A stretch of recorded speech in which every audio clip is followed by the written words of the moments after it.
Di bawah kekuatan aturan ini, bagian atas tulang lonceng emas itu menjadi rapuh seperti kulit telur dan hancur total. Fiuh! Semua sosok di langit berubah menjadi garis darah dan melesat mundur. Kekuatan aturan itu begitu dahsyat sehingga Hai Hailin memuntahkan busa darah dan langsung duduk bersila di udara. Darah terus mengalir keluar dari sudut mulutnya, menandakan bahwa luka dalamnya sangat serius. Han Lingchuan juga terluka parah. Semua tokoh itu duduk bersila di udara untuk memulihkan diri. Sebenarnya, sekarang adalah kesempatan yang baik untuk mengambil tindakan. Mereka semua mengalami luka serius. Jika kita menyerang secara diam-diam sekarang, kita dapat membunuh setidaknya setengah dari mereka. Tapi mereka ada di mata Xiao Yan. Itu tidak berbahaya.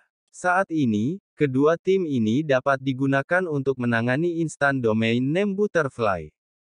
Meskipun kupu-kupu domain instan ini sangat berapi-api, namun tidak seperti yang dikatakan Feng Xichang. Pertama-tama, hal itu tidak dapat didekati secara menyeluruh. Jadi api pun tidak dapat melukainya. Xiao Yan bahkan tidak tahu apakah teratai marah Buddha tiga warna sebelumnya telah menyebabkan kerusakan padanya. Hal ini menyebabkan Raja Kupu-kupu pergi. Pada saat ini, Xiao Yan melihat ke dalam sarung pedang tempat Feng Xichang berada, dan mereka bertiga juga bersembunyi dalam kegelapan. Secara logis, mereka akan segera ditemukan tanpa metafora. Lin Ze di langit berdiri lebih dulu dan berubah menjadi pelangi bersama anak buahnya. Jelas saja dia pergi mengejar Raja Kupu-kupu. Luka Han Lingchuan belum pulih. Melihat Lin Ze pergi lebih dulu, dia tidak sabar untuk bangun dan mencarinya. Bintang ini sangat besar, dan akan sangat sulit untuk mencarinya. Tanpa menyiapkan formasi terlebih dahulu seperti yang dikatakan Feng Xichang, Raja Kupu-kupu dengan cepat terkunci dan cukup waktu tersedia baginya untuk pulih. Tidak ada cara sederhana untuk membuat Raja Kupu-kupu menghabiskan banyak energi saat melompat dengan cepat. Feng Xichang berkata bahwa Raja Kupu-kupu akan memasuki masa tidak aktif setelah 3 kali, tetapi tidak seorang pun tahu apakah yang dikatakannya benar atau salah. Tetapi setelah sekelompok orang itu pergi, Xiao Yan tidak langsung berangkat, melainkan menunggu Feng Xichang. Yang terakhir juga berhati-hati. Setelah beberapa saat, dia mencondongkan tubuh dan melihat sekelilingnya dengan hati-hati untuk memastikan bahwa keadaan aman dan tidak ada seorang pun di sekitarnya. Aneh sekali kamu pergi begitu saja. Kemana orang itu pergi? Kemungkinan dia pergi tidak tinggi, jadi dia pasti bersembunyi di suatu tempat dan berkomplot melawan kita. Feng Xichang bergumam dengan suara rendah, suaranya sudah sangat rendah, meskipun dia menggunakan kekuatan jiwanya untuk memblokirnya sebanyak mungkin. Namun, kekuatan jiwa Xiao Yan jelas jauh lebih kuat, jadi bisikan pelan itu semuanya terdengar oleh Xiao Yan, yang sungguh menarik. Xiao Yan. Xiao Yan tersenyum, Feng Xichang dan kedua gadis itu sudah pergi. Lalu, Xiao Yan melemparkan mata anjing itu dari lengan bajunya. Yang terakhir memutar matanya. Xiao Yan tidak perlu mengatakan apapun. Dia hanya melihat sekelilingnya. Seperti yang diduga Xiao Yan, Feng Xichang tidak dapat merasakan kehadirannya. Akan tetapi, formasi itu masih ditinggalkan di anjungan tempat rencana cadangan berada. Jika ada yang pergi dari sini, Feng Xichang akan tahu. Alih-alih melanggar larangan tersebut, Dog Eyes malah menyelimutinya dengan larangan baru.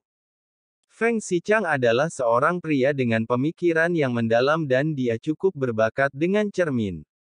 Agar dapat berhadapan dengan Raja Kupu-kupu, dia menyebarkan berita itu kemana-mana, lalu memancing semua orang ke sini, dan ingin melibatkan semua orang dalam pertarungan yang kacau.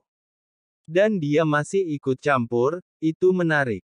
Aku penasaran bagaimana akhirnya nanti. Mungkin hanya dengan begitulah kita dapat melihat kekuatan sejati orang ini. Melalui pengamatan, Xiao Yan menyadari bahwa orang ini tidak sederhana. Dia bahkan punya rencana cadangan.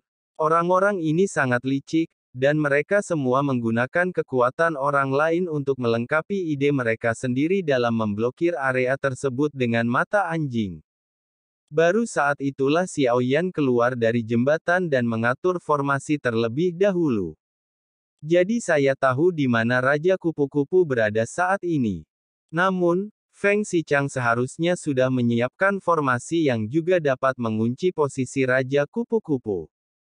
Setelah Xiao Yan selesai berbicara, dia menginjak guntur dan mencapai lokasi di mana Raja Kupu-Kupu berada dengan kecepatan tercepat. Feng Xichang harus tiba lebih dulu, jadi Xiao Yan dan dua orang lainnya mulai bertarung. Raja Kupu-Kupu nampaknya tetap di sini dan tidak mau pergi. Posisi gerakan ini juga dalam arah yang berlawanan. Sampai pada jarak terjauh. Dengan kecepatan yang sangat cepat, Xiao Yan dapat mencapai sisi lain bintang hanya dalam beberapa lusin napas. Sekalipun Feng Xichang mempunyai rencana yang matang, dia tidak dapat menandingi Xiao Yan dalam hal kecepatan. Sekali lagi, dia tiba di lokasi Raja Kupu-Kupu lebih awal. Xiao Yan dengan hati-hati memilih lokasi tersembunyi di mana aura bantuan metaforis sepenuhnya terhalang, dan hanya seseorang yang cukup kuat yang dapat mendeteksinya. Namun, Xiao Yan tidak menganggap serius makhluk kuat manapun yang muncul di bintang ini. Namun, dia merasa bahwa Raja Kupu-Kupu Sunyuming tidak sesederhana yang dikatakan Feng Xichang. Orang-orang ini ingin mendapatkan sepotong kue, jadi ini kesempatan yang baik untuk membiarkan mereka menguji kemampuannya. Untuk Xiao Yan, lagi pula, tidak ada ruginya. Xiao Yan terus membombardir dengan Destroying Sky Thunder seperti sebelumnya. Setelah menunggu setengah batang dupa, tidak seorang pun datang. Xiao Yan tidak punya pilihan selain membiarkan mereka menemukannya sesegera mungkin. Seperti yang diharapkan, pada bintang yang sunyi ini, fluktuasi yang dipancarkan oleh asap dan guntur terlalu mencolok. Lin Ze dan Han Lincuan keduanya bergegas datang bersama anak buah mereka. Itu benar-benar guntur yang aneh. Lin Ze tampak curiga setelah tiba. Namun, Han Lincuan tampaknya tidak terlalu memikirkannya. Langsung mengunci posisi Raja Kupu-Kupu.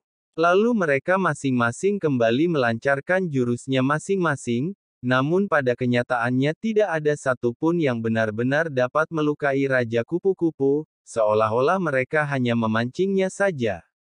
Suara angin bertiup kencang kembali terdengar dari langit, dan beberapa pelangi panjang terlihat dari kejauhan. Xiao Yan mendongak dan melihat aura yang dipancarkannya adalah aura Dewa Abadi yang kuat di tingkat ketiga. Jika kita tidak menghitung mereka dan Feng Xichang, sudah ada 3 pasang orang di sini, dan jika kita menambahkan mereka yang bersembunyi dalam kegelapan, totalnya ada 5 tim di sini. Sepertinya Anda datang pada waktu yang tepat. Mari kita bergabung untuk menangani cakram ini. Hanya dengan menggabungkan kekuatan kita dapat memperoleh kesempatan. Pengunjung itu adalah seorang pria kekar dengan tinggi 9 kaki, alis tebal, dan penampilan yang lugas dan menyegarkan. Dia langsung menatap Han Lincuan. Kata Lin Ze dengan suara yang dalam. Hai, sampaikan kabar kepada orang-orang yang datang kepada kami. Kenapa kamu tidak ada di sini? Haha, aku tidak peduli. Li Chen, tidak punya niat buruk.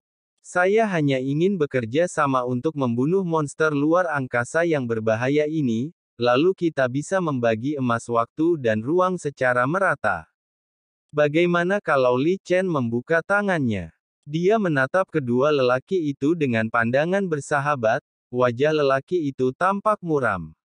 Sebelumnya, keduanya ingin memonopoli hakikat waktu dan ruang.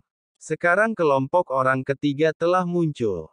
Maka keadaannya akan lain kalau tidak ada yang berkompromi. Setelah membunuh Ratu Kupu-Kupu, pasti akan ada pertempuran berdarah lagi. Tampaknya kekuatan kita hampir sama. Dengan cara ini semua orang tidak perlu khawatir. Setelah dihapus, skor Time and Space Gold sangat bagus. Han Lincuan dan Lin Ze saling berpandangan. Tidak akan mudah untuk berhadapan dengan Raja Kupu-Kupu ini. Bergabung sekarang juga memang merupakan pilihan terbaik. Xiao Yan memandang ketiga tim, terutama para pemimpinnya, termasuk dirinya sendiri, yang semuanya memiliki satu kesamaan, yaitu, si Li Jun berada di tingkat ketiga keabadian ilahi. Dilihat dari wilayahnya saja, keduanya hampir sama. Ini tentu saja bukan suatu kebetulan. Itu pasti bagian perhitungan Feng Xichang.